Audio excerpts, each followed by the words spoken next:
अच्छा, वैसे एक बात है, ये जो मर्दम शनासी जिस भी चिड़िया का नाम है, कम अज़ कम ये सलाहियत सिर्फ और सिर्फ इस्टेब्लिशमेंट के पास है। पाकिस्तान के सियासतदानों के पास मर्दम शनासी नाम की शायद कोई चीज़ मौजूद नहीं है। आपने देखा जब इमरान खान पर मुश्किल पड़ी तो बहुत से लोग उसकी पार्टी को छोड़ गए। जब नवाज शरीफ को मुश्किल पड़ती है, जब जब पड़ती है, तो बहुत से लोग उसकी पार्टी को छोड़ जाते हैं। बेनज़ीर पर भी जब मुश्किल पड़ी थी, परवेज़ मुशर्रफ दौर में, ज़िया दौर में, तो बहुत से लोग उसकी पार्टी को छोड़कर पेट्रियाट और पता नहीं कौन कौन सी पीपल्स पार्टियां मनाते रहे थे। ये साबित करता है कि सियासतदानों के पास निगाह मर्दम शनास नहीं है। वो अपनी सफ़ों में काली भेड़ों को खुद शामिल कर लेते हैं और बाद में जब मुश्किल पड़ता है तो वो काली भेड़ें उनकी पीठ में छुरा घोंप देती हैं। लेकिन इस्टेब्लिशमेंट के साथ जो मिलता है वो मरते दम तक इस्टेब्लिशमेंट के साथ ही रहता है।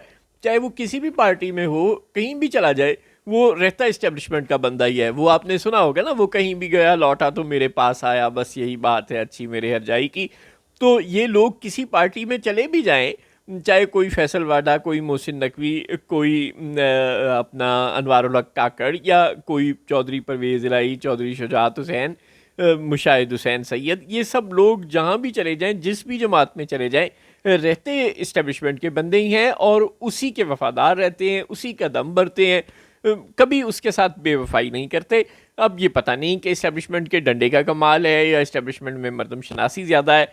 अब जो कॉन्स्टिट्यूशनल बेंच बनाया है इस्टेब्लिशमेंट ने, यकीन करें हीरे ढूंढ कर बनाया है। उसी कॉन्स्टिट्यूशनल बेंच का एक रुकन है इज़्ज़त माब जस्टिस जमाल मंदुखेल साहब, जो साफ़ और दो टोक और बड़ी खरी और सच्ची बातें कर रहे हैं आजकल। वो कहते हैं कि इंसाफ करना तो अल्लाह का काम है। यानी कि इस शेर में शायद ये कहना चाह रहा है कि मेरे से तवक्को भी ना रखो कि मैं कोई इंसाफ करूंगा या मेरे साथी जजों से, क्योंकि हम तो आईनी बेंच वाले जज हैं। जज तो सिर्फ दस्तावेज देकर फैसला करता है। यानी हमारे सामने जो भी रख दोगे, हम कोई उसको चेक वेक करने की ज़रूरत नहीं महसूस करेंगे। हम बस मट्टी के मादू हैं, हुक्म के ग़ुलाम हैं। हम तो बस फैसला कर देंगे। उसके बाद अगर आपके साथ इंसाफ होता है या नहीं होता, तो ये फिर आप अल्लाह मियाँ से रब्ता करें, क्योंकि इंसाफ करना अल्लाह का काम है। सुभान अल्लाह, ये वाहिद जज है जो अपने आप को मुकम्मल तौर पर बरीउज़ ज़िम्मा करता है। यानी दस्तावेज तो कोई हमारे सामने भी रख दे, असली रख दे या जाली रख दे।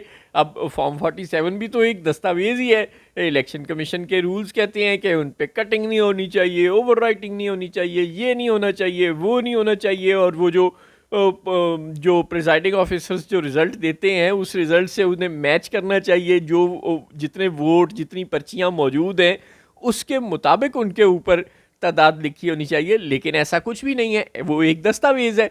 लिहाजा वो रख दी है अपने सामने और जस्टिस जमाल मंदुखेल ने मान ली। किसी का झूठा निकाहनामा और झूठा तलाकनामा शुक्र है नहीं रखा जस्टिस जमाल मंदुखेल के सामने, वरना वो पता नहीं कैसे कैसे खौफनाक फैसले कर देते। गज़ब खुदा का। फरमाते हैं कि हमारा काम तो दस्तावेज़ देकर फैसला करना है, इंसाफ करना अल्लाह का काम है। तो बस फिर गाली मुक गई जज साहब। फिर आपने तो जज के मुनसिफ की जो तारीख है, जो वो पैदा हुआ था ये ओहदा, वो ही गलत करार दे दिया। जज के ओहदे की बुनियाद को ही गलत करार दे दिया। जज का ओहदा फिर इस तरह तो पैदा ही नहीं होना चाहिए था। अगर उसने इंसाफ ही नहीं करना तो फिर बात ही ख़त्म हो गई। आपका ओहदे का तो नाम ही जज है, यानी जज करने वाला, मुनसिफ, इंसाफ करने वाला। तो बात ही ख़त्म हो गई। आप तो किसी दस्तावेज़ को जज ही नहीं करेंगे, जांचेंगे ही नहीं। आप कहेंगे बस ठीक है, ये दस्तावेज़ है, लिहाजा बात ख़त्म। तो सलाम है आपको, और इस्टेब्लिशमेंट के को भी सलाम है जिसने गौहरे नायाब ढूंढा है आप जैसा।